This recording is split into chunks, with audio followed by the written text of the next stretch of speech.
Aleluia. Boa noite, queridos, graça e paz. Você veio preparado para receber a palavra? Você veio preparado para ser chacoalhado? Você veio preparado para sair daqui correndo mais rápido? Aleluia. Aleluia. Quinta passada, eu falei aqui sobre o arrependimento de obras mortas, sobre uma doutrina básica cristã. Lá em Hebreus, no capítulo 6, versículo 1 e versículo 2, fala de 6 doutrinas básicas, que é a base do conhecimento cristão. Se a gente não entende da base, a gente não consegue construir nada em cima. Ou se construir, vai ser provavelmente uma doutrina que vai estar errada e que vai ruir. Porque o nosso fundamento está na palavra de Deus, amém? E eu até falei também que isso é uma das coisas que impedem que o poder de Deus flua através de nós. Que as nossas orações sejam respondidas. Porque sem arrependimento não há salvação. E o arrependimento ele deve durar durante toda a vida cristã. Porque quando a gente erra, o Espírito Santo fala dentro de nós. E é necessário arrependimento, amém? Mas eu vou falar também de outra coisa que impede o nosso crescimento, que impede o nosso avanço, que impede que a gente viva a vida que Deus tem pra gente. Quero que você vá comigo em Romanos 8, 28. Romanos 8, 28.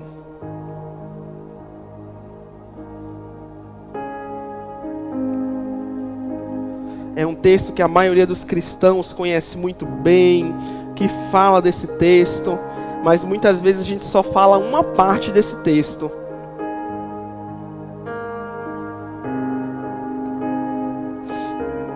Não tem nada errado a gente citar muitas vezes uma parte de um texto, mas às vezes a gente tira algumas partes para ficar só com a parte que a gente deseja.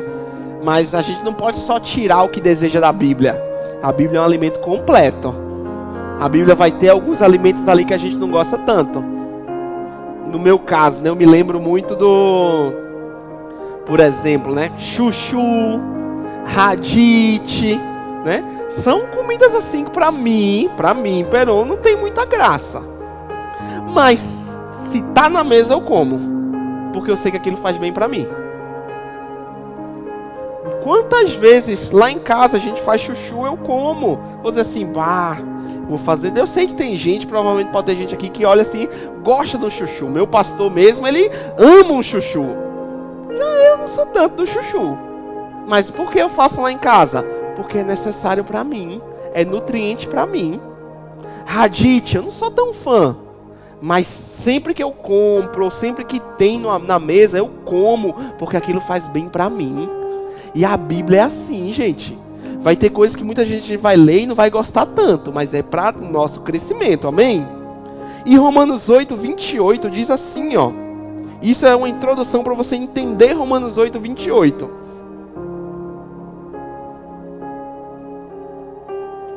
Romanos 8, 28 diz assim: sabemos que todas as coisas cooperam para o bem daqueles que amam a Deus. Quantos aqui querem todas as coisas cooperando para o bem? Aleluia! Você saber que mesmo que algo ruim aconteça, mas aquilo vai cooperar para o seu bem, isso traz segurança. Isso traz um alívio. Mas o texto não para por aí. O texto diz assim, ó: daqueles que são chamados segundo o seu propósito. Aqueles que são chamados segundo o propósito de Deus, estão andando no propósito de Deus, todas as coisas vão cooperar para o bem. Agora, alguém que não anda no propósito de Deus, todas as coisas não vão cooperar para o bem, gente. Vai vir a ruína, vai vir a problema. Essa é uma parte que a gente precisa entender. Se eu não estou andando segundo o propósito de Deus, todas as coisas não vão cooperar para o meu bem, não. E esse não é um caminho que eu quero seguir. Aleluia! Você cantou aqui, há um propósito eterno. E a gente vai ver um pouco mais sobre isso. Então, quando eu respondo ao chamado que Deus tem para mim, todas as coisas vão cooperar para o meu bem. E aí eu quero que você vá comigo para Romanos 10, 8. Romanos 10, 9, que diga. Romanos 10, 9. Romanos 10, 9. Um propósito eterno. Deus, ele fala de andarmos segundo o chamado que ele nos fez.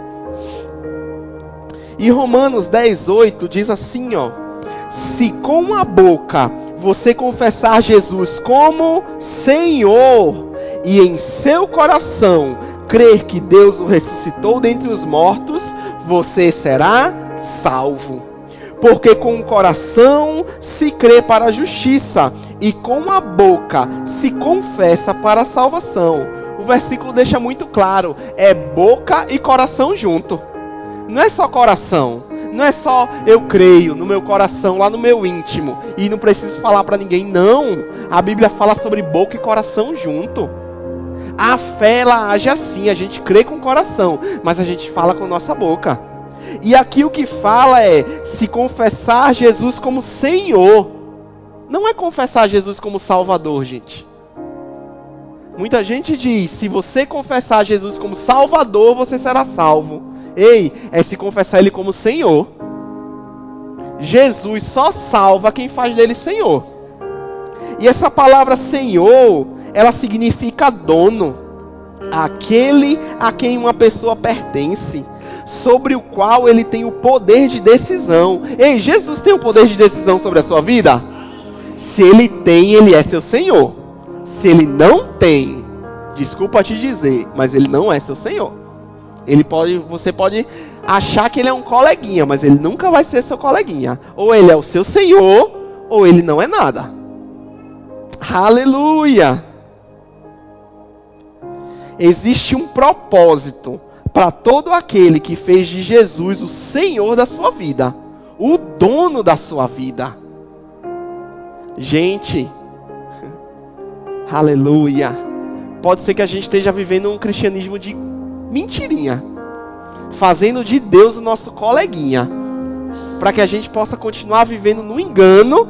Não, mas Deus sabe. Ei, ou a gente faz de Jesus nosso Senhor, ou Ele nunca vai ser nosso Salvador. Ele é nosso Senhor. Cada um de nós tem dons e talentos. Mesmo você pode achar assim, não tenho nenhum dom, não tenho nenhum talento, eu sou o dedo mindinho no corpo de Cristo. Aí, como diria a Cristiane, lá de Caxias do Sul, líder de Missões Urbanas, ela diz, dá uma topada. Eu entendo topada aqui? Não, né? Topada, como é que fala aqui, Jesus? Ô, Jeová. Tropeçar, obrigado. Topada é no Nordeste. Tropeçar. Tropeça com o dedo mindinho na quina da mesa. Rapaz, é aquela dor que vai lá na alma, lá dentro. Ou como a Cris dizia, como uma boa mineira, arranca o dedo mindinho, pra tu ver se não vai perder o equilíbrio. Um dedinho ali, ó, a pessoa fica sem equilíbrio. Lembrei agora de quando eu fiz essa cirurgia. A cirurgia, quando eu tive um acidente de moto, tinha um rapaz que ele tinha perdido o dedo mindinho no acidente de moto. E ele precisou fazer fisioterapia para recuperar o equilíbrio. Porque só o dedo, ele não perdeu nada, só o dedo mindinho. Na verdade, ele andando de moto, ele não viu uma bicicleta do lado e a bicicleta tinha aquele negocinho mais saliente assim no pneu, que uma pessoa fica em pé, e o dedo mindinho dele passou ali e ficou. O dedo mindinho, o resto do pé foi, o dedo mindinho ficou. E aquele homem precisou fazer fisioterapia para recuperar o equilíbrio. Ei, cada um de nós tem dons, tem talentos dados por Deus. E Deus, Ele quer nos usar com isso. Deus, Ele quer que com nossos dons e os nossos talentos manifestem a glória de Deus. Lembra que você cantou, usa-me em qualquer lugar? Você cantou. Aleluia! Mas sabe que mesmo com dons e talentos diferentes, tem coisa que a gente faz igual como cristão. Nem tudo é diferente. Sei que a gente vive numa era hoje que todo mundo quer ser o diferente. Eu quero ser diferente dos outros, não quero parecer com ninguém. Tem coisas em nós que é diferente de qualquer um. É como nossa digital. Ninguém tem igual. Mas tem coisas que é igual, gente. E como cristãos, tem um propósito que é igual para todos. Que é primeiro esse propósito para depois a gente viver outras coisas para Deus. Sabe que tem muita gente querendo viver coisas grandes para Deus, mas não está vivendo o primeiro propósito eterno. E é sobre isso que a gente vai falar nessa noite. Eu já falei desse exemplo algumas vezes, mas eu gosto muito de usar ele. Como a maioria aqui sabe, eu e minha esposa, a gente tem uma empresa de marmitas fit e geralmente eu fico responsável pelas entregas. E algumas vezes já aconteceu assim, de o cliente ele mandar um endereço, eu colocar lá no Google Maps ou no Waze, e quando chegar no local, não ser o endereço que a pessoa tinha colocado. E ter que pedir a localização para me mandar a localização, que aí sim eu chegava no local. Quem sabe que às vezes rua tal, número tal, mas quando você chega lá não tem aquele número, é outro lugar. Mas eu com aquela informação, eu estou indo no caminho crendo que eu estou indo para o lugar certo, mas não estou indo. Sabe que tem muito cristão assim, com uma certa informação, crendo que está indo para o lugar certo, mas é triste chegar lá no lugar e ver que está no lugar errado. Meu Deus do céu. Penso numa frustração natural minha, quando eu chego no lugar e não é o lugar certo, e aí é aquele vai, onde é, a pessoa responde, não responde. Mas quando a gente recebe uma localização, ali a gente sabe exatamente onde é, e a gente vai chegar no local. Amém? Vamos para 2 Coríntios 5,17. 2 Coríntios 5,17.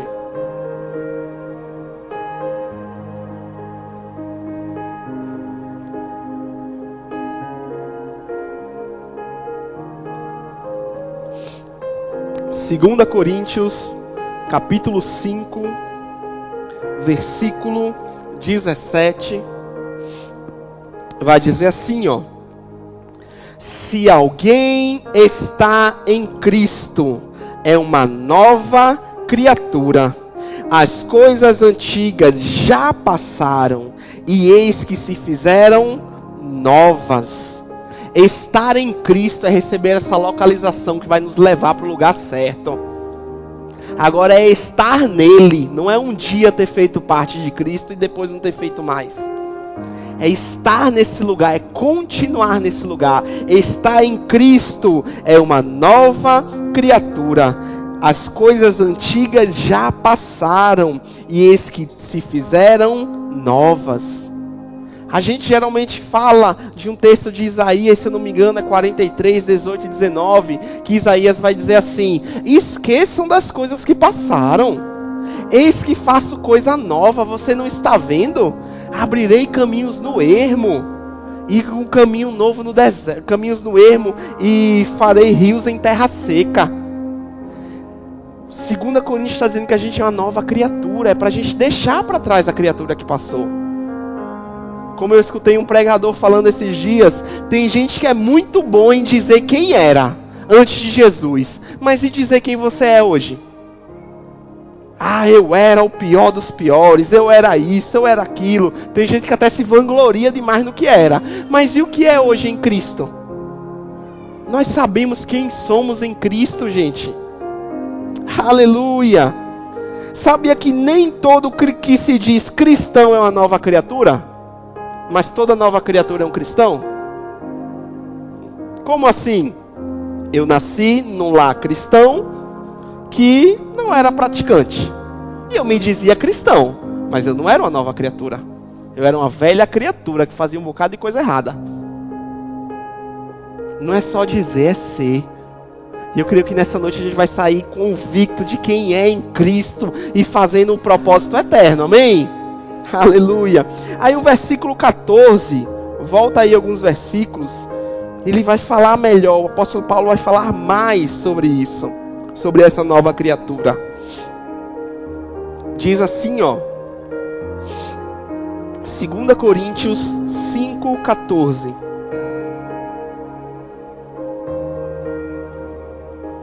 Segunda Coríntios 5,14 vai dizer assim, ó: pois o amor de Cristo nos domina ou nos constrange, porque reconhecemos isso. Um morreu por todos, logo todos morreram. E ele morreu por todos, para que os que vivem não vivam mais para si mesmos, mas para aqueles que por ele morreu e ressuscitou. Assim que nós, daqui por diante, a ninguém conhecemos segundo a carne. Se antes conhecemos Cristo segundo a carne, já agora não o conhecemos desse modo. E assim, se alguém está em Cristo, é uma nova criatura. As coisas antigas já passaram, e eis que tudo se fez novo. Essa nova criatura, ela é dominada pelo amor de Deus. Essa nova criatura não vive mais para si. Se vive para si, está vivendo como uma antiga criatura. E sabe que os romanos, eles eram especialistas em tortura. Eu não lembro o nome da tortura em si, mas existia uma pena que os romanos aplicavam sobre alguém que assassinava outra pessoa, que não era por legítima defesa ou algo do tipo. Vamos dizer que o Rodrigo, sei lá, matou o Maurício. Só um exemplo, tá? Só pra você... Rodrigo matou o Maurício, bloqueou da cabeça. Os romanos, quando sabiam isso, pegavam o defunto e amarravam no vivo que matou. Para que, à medida que aquele corpo morto fosse apodrecendo, aqueles vermes que iam comendo aquela carne morta, iam comendo também a carne do vivo. Até que a carne do vivo ia apodrecendo e morria. Sabe que quando a gente vive com uma velha natureza, é isso que está acontecendo? A gente pode ser uma nova criatura, mas vivendo como velho homem, aquilo vai nos consumindo, vai nos apodrecendo. Porque nós não fomos chamados para viver como antes. Nós fomos chamados para viver essa nova criatura, essa novidade de vida, esse propósito eterno. Eu queria que você fechasse os olhos e fizesse uma oração comigo. Feche os olhos e repete assim comigo: Senhor, sonda o meu coração. Eu estou vivendo para o Senhor? Eu estou constrangido pelo seu amor? Ou eu vivo para mim mesmo? Senhor, mostra tudo aquilo que não vem de ti e que faz eu viver para mim mesmo. Eu desejo viver para o Senhor que morreu por mim. Em nome de Jesus. Amém. Aí o versículo 18, ele continua dizendo assim. Vamos para o versículo 18. 2 Coríntios 5, 18.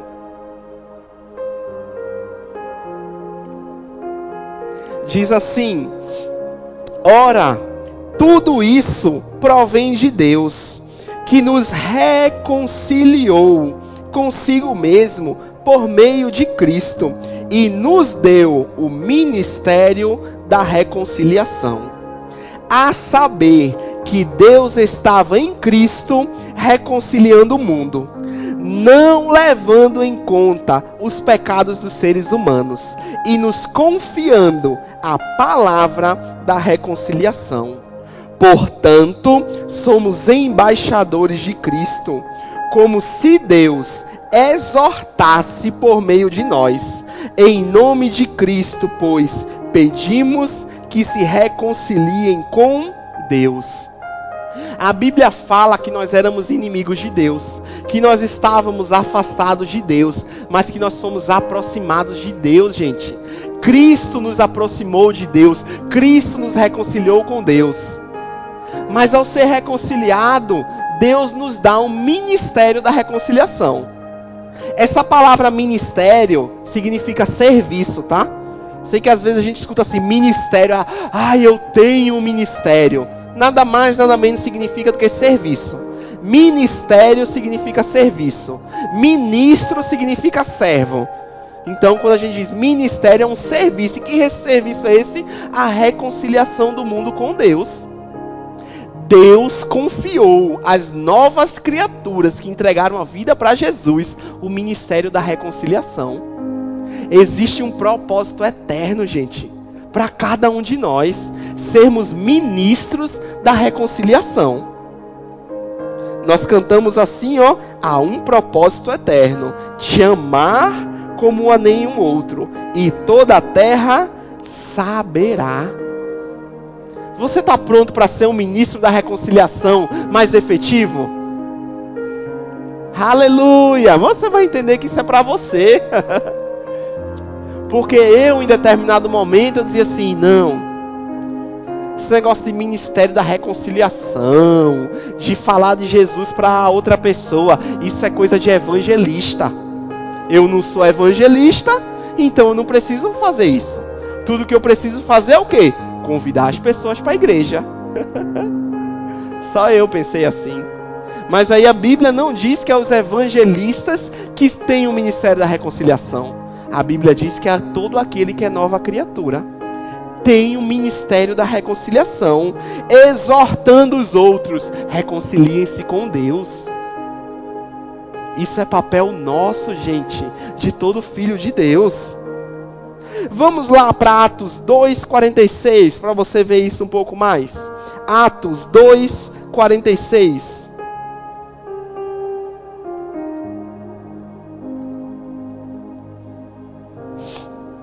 Atos 2:46.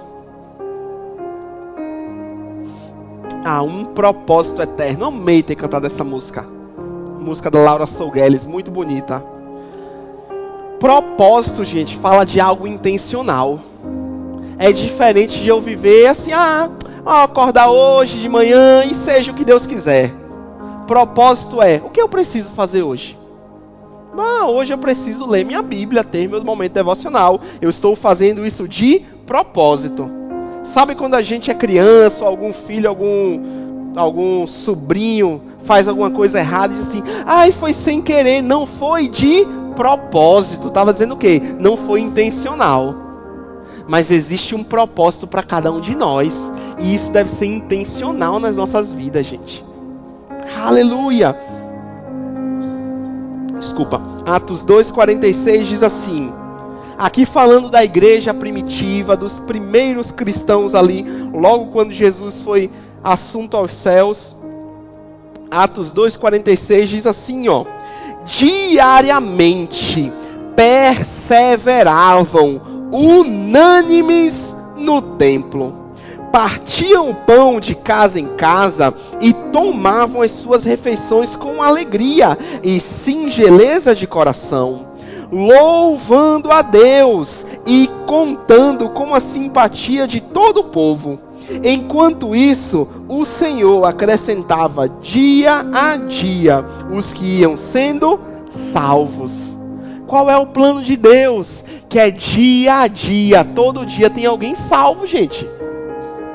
É para todos os dias. Não é para alguns cultos específicos, é para todos os dias. Só que antes de dizer que todos os dias tinha alguém sendo salvo, diz que primeiro, os irmãos, eles perseveravam no templo diariamente. Gente, naquela época era todo dia para culto. Todo dia junto, reunido no templo. Aleluia. Quantos querem a salvação aqui das pessoas? De familiares? É necessário perseverança no templo. Aleluia. E não só no templo, mas diz, partiam o pão de casa em casa e tomavam suas refeições com alegria e singeleza de coração. Naquela época, o líder da igreja era Pedro, o apóstolo Pedro, o Pedrão lá, que negou Jesus, mas que depois disse, eu te amo, Jesus, e fez aquela pregação, e num dia se converteram 3.000 pessoas. Vamos pensar só um pouquinho. 3.000 pessoas convertidas. Uma igreja que já iniciou com 3.000 pessoas. Dava para Pedro estar todos os dias na casa de todo mundo? Aleluia! Mas os irmãos se reuniam dia a dia. E era uma reunião com propósito, gente. Não é uma reunião só para tomar mate, para comer uma costelinha maravilhosa, oh aleluia. Mas é fazendo isso, mas com o propósito de falar do Senhor. A gente vem para o templo, a gente se enche de Deus, a gente ouve a palavra, mas a gente na nossa casa, quando recebe uma visita, a gente tem um propósito eterno. Reconciliar essas pessoas com Deus. Falar do plano da salvação. Ei, Deus te perdoou. Deus quer a sua vida. Sabe que muitas vezes, em vez, e não é errado, tá? Não é errado fazer o convite, mas muitas vezes, em vez de a gente fazer a nossa parte do ministério da reconciliação, de falar para as pessoas que Deus quer se reconciliar com elas, a gente faz o quê? Vamos para a igreja? A gente não fala do evangelho. A gente chama para vir para a igreja, para aqui na igreja receber o evangelho. Não é errado fazer isso, gente. Eu fui um desses que recebeu o evangelho dentro de uma igreja. Mas quantos sabem que são a quantidade de pessoas que a gente convida e a quantidade de pessoas que a gente vem é uma disparidade muito grande. Na igreja primitiva, dia a dia eram salvos, porque não só no templo eles se reuniam, mas nas casas eles tinham um propósito, o ministério da reconciliação. Eu chegar, estou lá na minha casa, chega alguém que não conhece o Senhor. A gente vai conversar, eu não vou empurrar a Bíblia de goela abaixo para ele, não vou dizer assim, queridinho, abre a boca aí, e ó, se converte, senão tu morre e vai para o inferno. Não, é eu aproveitar as oportunidades. É aquela pessoa falar de um problema que está passando e eu poder dizer assim, eu posso orar com você? Você sabia que Jesus, ele quer fazer parte da sua vida? É a gente de forma intencional falar do evangelho para as pessoas, gente. Aleluia! A gente não vem para a igreja para assim, ó, eu vim para a igreja hoje para bater meu cartão e assim, ó, fiz minha parte com Deus. Próxima quinta, ou quem sabe no domingo eu volto para a igreja e tá tudo certo. Não, a gente vem para aqui para se abastecer, para na segunda, quem a gente encontrar, a gente poder falar de Jesus, gente. E como diria D.L. Moody, né? Que a gente pregue em todo tempo e, se preciso, use palavras. Eu ouvi certa vez que isso é histórico, tem escrito, tem vários relatos, que Mahatma Gandhi, lá, o budista lá e tal, ele uma vez foi para a África do Sul e ele achou sensacional o evangelho. Fez, meu Deus do céu, que coisa sensacional. Só que sabe o que foi que ele viu? Cristãos que não viviam o evangelho. E por isso afastou o evangelho das pessoas, dele mesmo. As pessoas precisam ver o evangelho em nós, gente. A gente não pode ser aqueles que apenas postam a foto nas redes sociais. Posto lá com minha esposa. Não é errado não, a gente pode postar, tá? Mas posto lá com minha esposa. Amor da minha vida, a razão do meu viver. Em casa, pauleira. Isso aí não é viver o evangelho, isso aí é fake. É mentira. E quem é o pai da mentira? Satanás. Mas nós não somos filhos de Satanás, somos filhos de Deus, amém? Nós falamos, nós vivemos aquilo que falamos. E as pessoas precisam ver em nós o evangelho. Para que alguém olhe para você e diga assim, meu irmão, só podia ser Deus na tua vida. E você dizer, verdade, e Ele quer ser na sua também. O evangelho da reconciliação é algo muito fácil, gente. Aleluia! Ah, pastor, mas assim, eu não vou falar de Jesus para ninguém que estiver ao meu redor, não. Abre comigo em Ezequiel 3,17. Livro de Ezequiel, capítulo 3, versículo 17.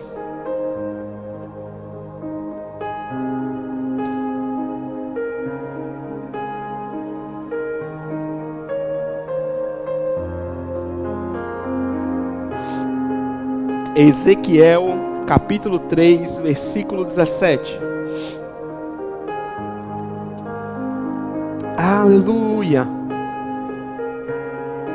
Todas as coisas cooperam para o bem daqueles que amam a Deus e que são chamados segundo o seu propósito. E cada um de nós tem um propósito chamado Ministério da Reconciliação. Ezequiel 3,17 diz assim, ó: Filho do homem, eu o coloquei como atalaia sobre a casa de Israel. Você ouvirá a palavra da minha boca e lhes dará aviso da minha parte.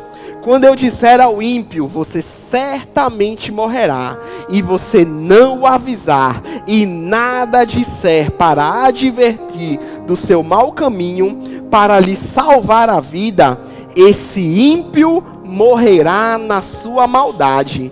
mas você será responsável pela morte dele.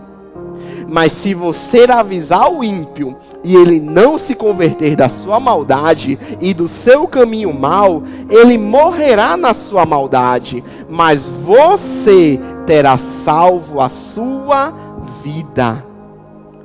A nossa responsabilidade não é mudar as pessoas, gente. Tem muito crente cabisbaixo, doente, entristecido, porque não está conseguindo mudar outra pessoa. Ei, mudar as pessoas é obra do Espírito Santo. É Deus, é entre elas e Deus. A nossa responsabilidade não é mudar ninguém, gente, mas é falar aquilo que Deus está falando. É se uma pessoa estiver andando no mau caminho, a gente falar para ela. Você tem alguém na sua casa que você chamou para jantar, tá lá, aí a pessoa fala alguma coisa que você sabe, por exemplo, que aquilo é mentira. Você diz: ei, isso é mentira. Não ande por esse caminho não, porque isso é caminho de morte. Você ouviu uma pessoa dizer: eu vou falar, aleluia, aleluia, Deus é bom. Certa vez eu estava num jantar, onde tinha uma pessoa que, pastor, esse homem aqui, ó, é cristão modelo, pastor. Pastor, esse homem aqui, ó, é pastor, o cristão. Sabe por que a pessoa estava dizendo isso? Porque aquele homem tinha muito dinheiro. Quem sabe que a gente não é cristão modelo por ter muito dinheiro ou ter pouco dinheiro, gente? Isso não nos faz cristãos modelos, gente. Viver a palavra nos faz um cristão modelo, amém? Mas enfim, estava ali aquele pessoal falando isso, e aquele homem começou a falar das empresas que ele tinha, e de uma outra empresa que deu um calote nele. E aquele homem que era o cristão modelo, estava ali dizendo: já falei que se aquela empresa não me pagar, eu vou contratar um pessoal para dar um susto naquele cara. E eu, meu Deus, olhei ao redor assim, estava todo mundo... Falei: gente... O cara tá andando no mau caminho, mas tá todo mundo interessado no dinheiro dele, não fala o que ele tá fazendo de errado. A Bíblia diz que quando eu e você estamos vendo alguém no erro, e a gente não é aquele que diz assim: gente, ó, tá errado. Aquela pessoa vai morrer e vai ficar na nossa conta. Rapaz, isso é para dar um temor de torar no coração, hein? Isso é para o nosso coração se encher de temor. Agora, quando a gente diz, e se a pessoa escolhe não mudar, aí é com a pessoa.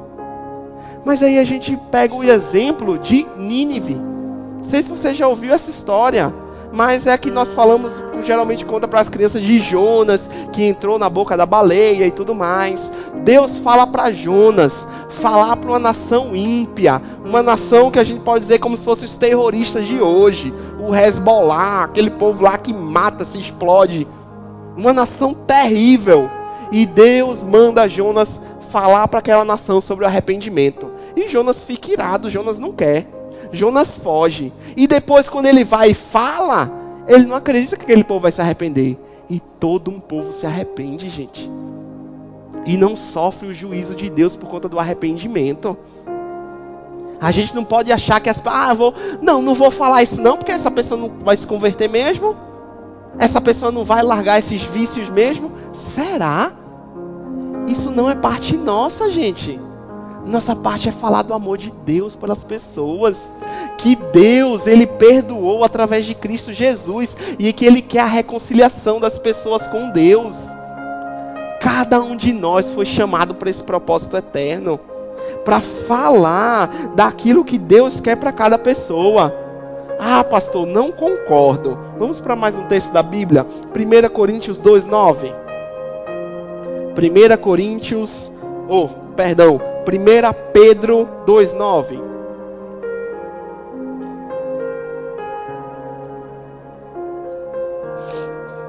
Aleluia. 1 Pedro 2:9.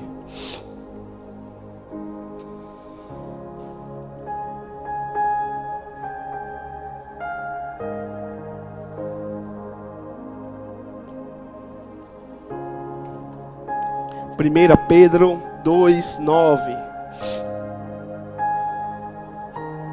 Vai dizer assim, ó. Vocês, porém, 1 Pedro 2,9, fica lá perto de Apocalipse, já no finalzinho da Bíblia.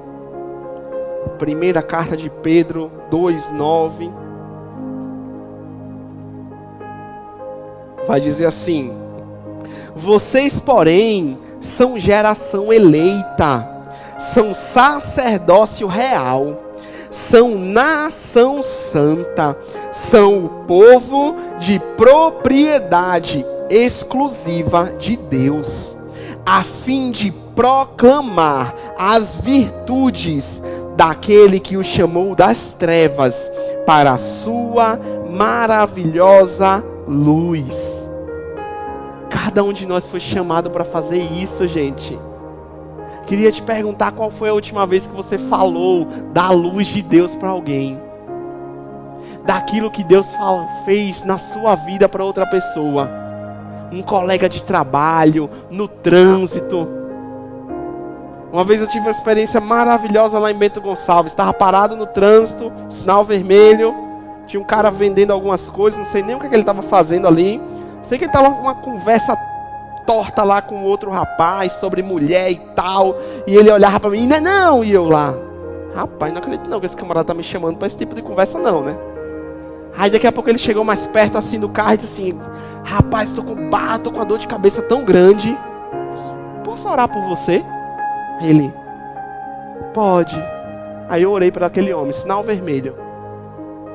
Fiz: rapaz, você sabia que Deus tem mais para a sua vida do que apenas essa oração?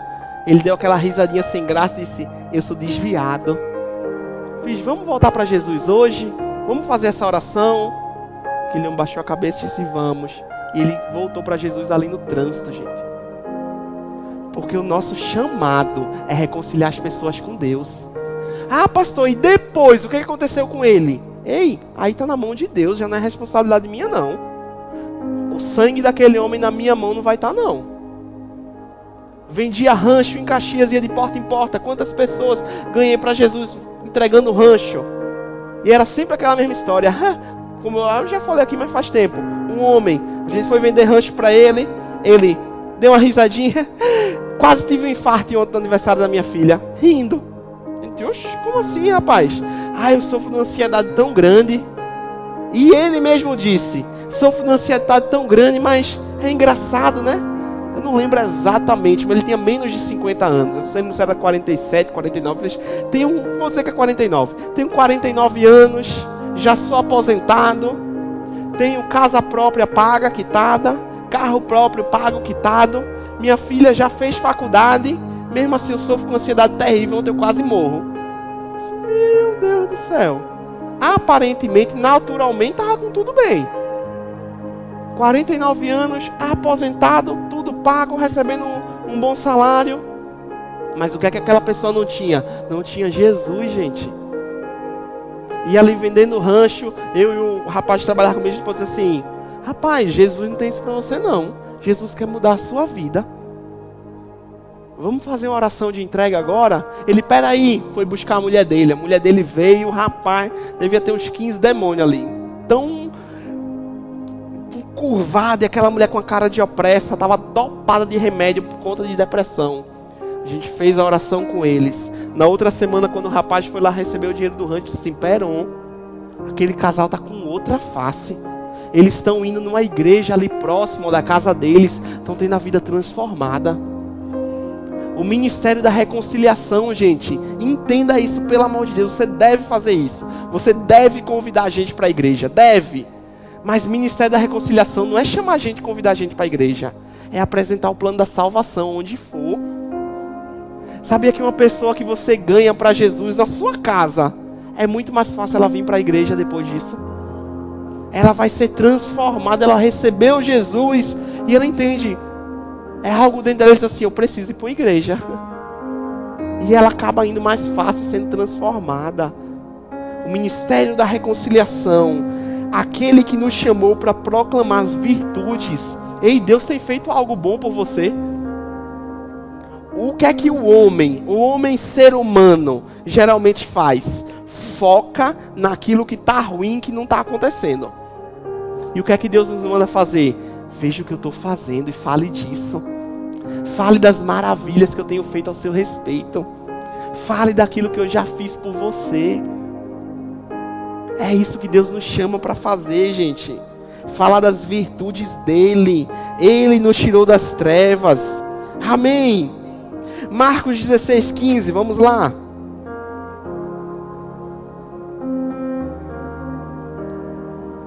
Enquanto você abre Marcos 16:15, eu vou ler novamente Romanos 8:28.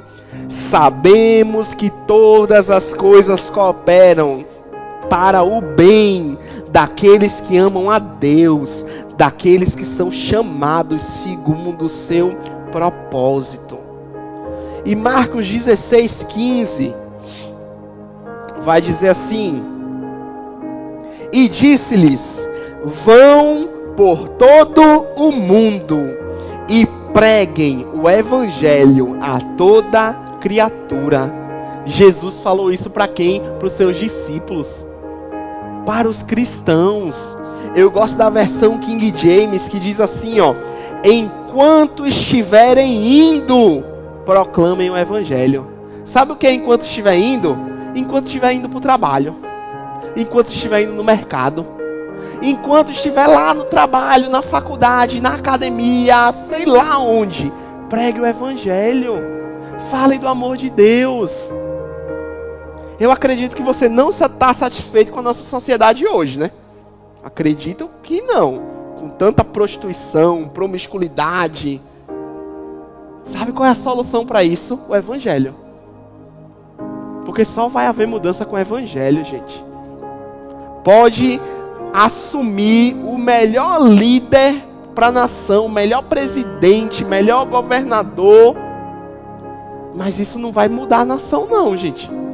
Estamos em época de eleição, já vai ter eleição. Nós devemos votar bem, devemos orar, consagrar o nosso voto, pesquisar, porque vai ter candidato cristão, mas que não é cristão. É todo torto. Não adianta dizer que é candidato cristão sem ser cristão. Amém. Você que é da cidade aqui, você já conhece quem está candidato. Então olha a ficha corrida do camarada. Não é errado não, pelo contrário, é o certo a se fazer.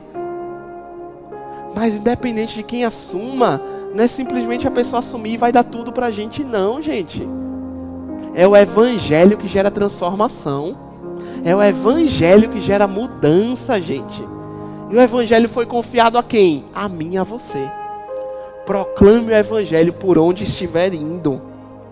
Vamos para Isaías 60. Já estou quase finalizando. Isaías 60.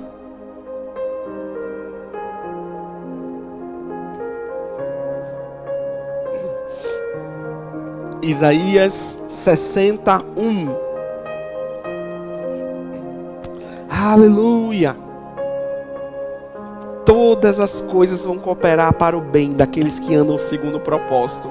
E o propósito de Deus para nossas vidas é que uma reunião num parque, se a gente encontre algum amigo, algum familiar, algum colega ímpio, a gente gere a oportunidade para falar do evangelho para essa pessoa. A gente ore por essa pessoa. Se alguém faz uma visita na nossa casa, a gente fala de Jesus para ela. Gente, quando você, se faz muito tempo que você não ganha, ou se nunca ganhou, no dia que você fizer uma pessoa confessar Jesus, Senhor da vida dela, você e ela, é uma felicidade indescritível. E eu lembro quando eu vim de lua de mel para o Rio Grande do Sul com a Aninha, a gente lá na casa do pai dela, da madrasta, as irmãs, e aquele tendel, aquela coisa. E a gente começou a falar do evangelho, bem de levezinho do evangelho. Teve um dia que eu percebi que elas estavam bem abertas, a Aninha falando. Peguei meu sogro, dei uma saída com ele. E naquele momento, a madrasta e as duas irmãs entregaram a vida para Jesus. Um momento assim, ó, que tá tomando um chimarrão. Se você me chamar para sua casa, para alguma visita, eu vou. Mas sabe que você pode ser esse porta-voz. Você pode falar porque o Espírito Santo está dentro de você. Aleluia. Isaías 61 diz assim: levante-se e resplandeça, porque já vem a sua luz e a glória do Senhor está raiando sobre você.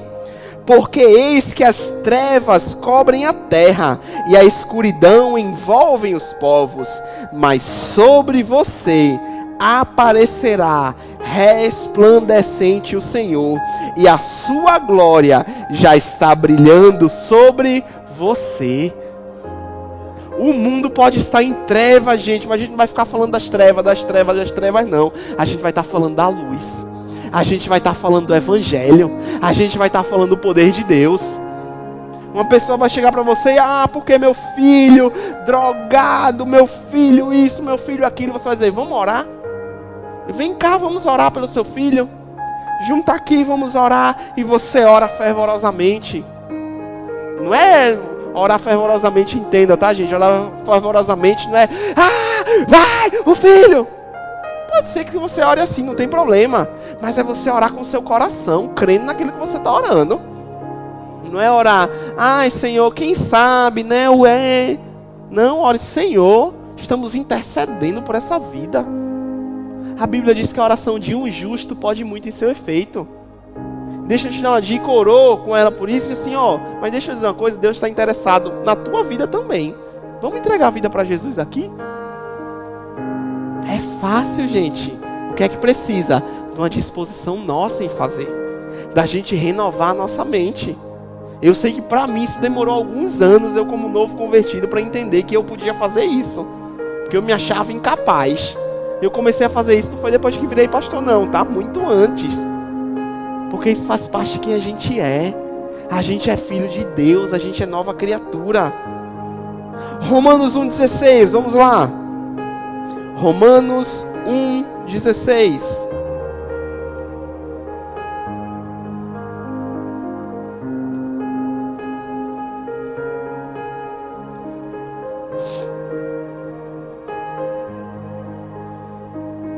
Romanos 1,16 diz assim, pois não me envergonho do Evangelho, porque é o poder de Deus para a salvação de todo aquele que nele crê, primeiro do judeu e também do grego. Essa palavra Evangelho, ela também significa boas novas, boas notícias.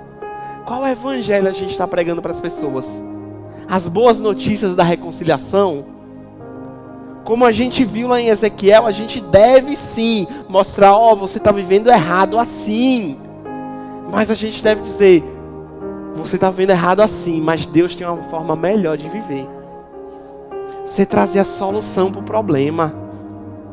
Eu e você fomos chamados para trazer a solução para o problema do mundo.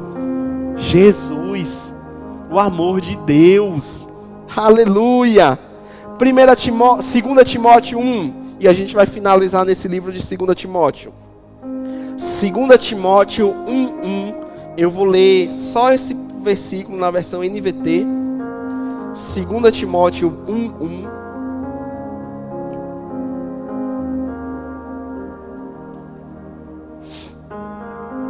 Aleluia.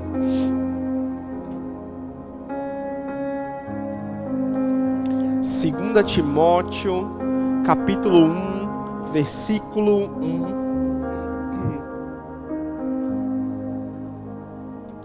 Aleluia. Vai dizer assim. 2 Timóteo 1:1 na versão NVT diz: Eu, Paulo, apóstolo de Cristo Jesus pela vontade de Deus, enviado para anunciar a vida que Ele prometeu por meio da fé em Cristo Jesus. Eu e vocês somos chamados para falar da vida que Deus prometeu pela fé em Cristo Jesus, gente. É falar da vida que Deus tem para cada uma das pessoas desse mundo. Cada uma das pessoas que estão andando de forma perdida. Eu e vocês somos chamados para falar dessa vida, gente. Aí o versículo 7 diz assim,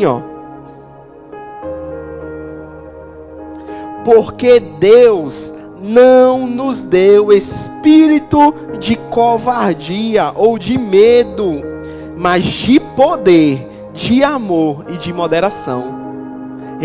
Tem o Espírito Santo de Deus dentro de você. É o poder de Deus para falar sobre o Evangelho.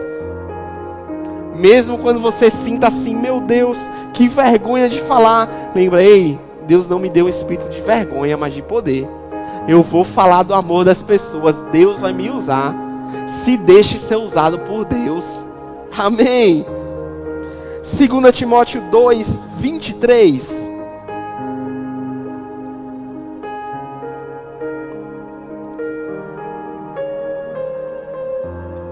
Segunda Timóteo 2, 23.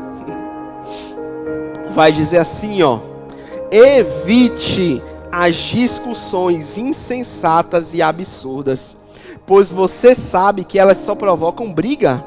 O servo do Senhor não deve andar metido em briga, mas deve ser brando para com todos e apto para ensinar e paciente. Ei, Jesus disse que da mesma boca não pode jorrar coisa boa e coisa ruim.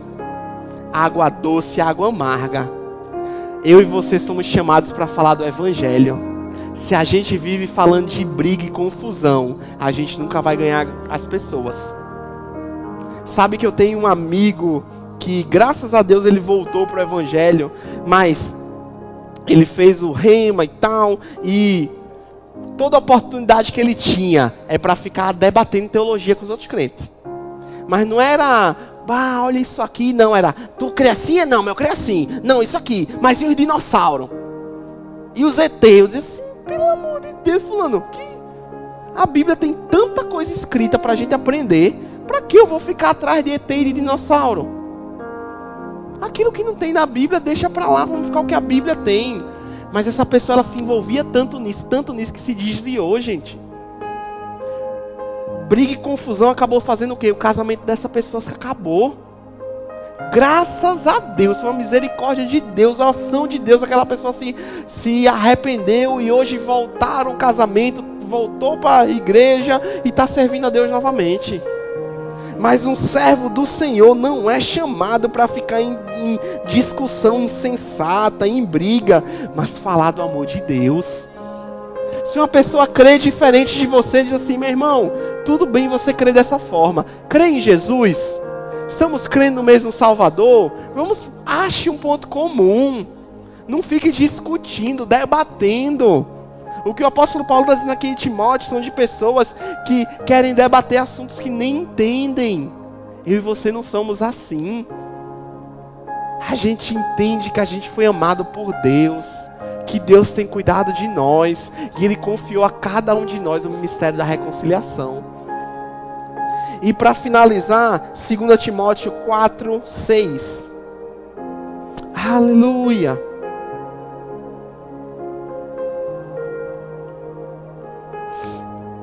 Segunda Timóteo 4, 6 diz assim, aqui o apóstolo Paulo falando, quanto a mim, já estou sendo oferecido por libação, e o tempo da minha partida chegou. Combati o bom combate, completei a carreira, guardei a fé. Desde agora me está guardada a coroa da justiça, que o Senhor, o resto juiz, me dará naquele dia, e não somente a mim, mas também a todos os que amam a sua vida. Será que no final das nossas vidas, ou se isso acontecesse hoje, a gente teria essa mesma certeza que o apóstolo Paulo? Que eu combati o bom combate, eu completei a carreira. Sabe que tem cristãos que morrem sem completar a carreira, sem fazer o que Deus os chamou para fazer. Gente, isso é triste, gente, porque Jesus morreu por nós, Ele se entregou por nós. Ele fala de guardar a fé. O diabo vai tentar roubar a nossa fé com os problemas, com as coisas que acontecem no nosso dia, com doença que pode vir. Mas nós precisamos guardar a fé e dizer, eu confio no Senhor, mesmo que essas coisas venham contra mim. Porque para quem ama a vinda dEle, para quem completa a carreira, há uma recompensa, amém? Você pode ficar de pé, vamos orar?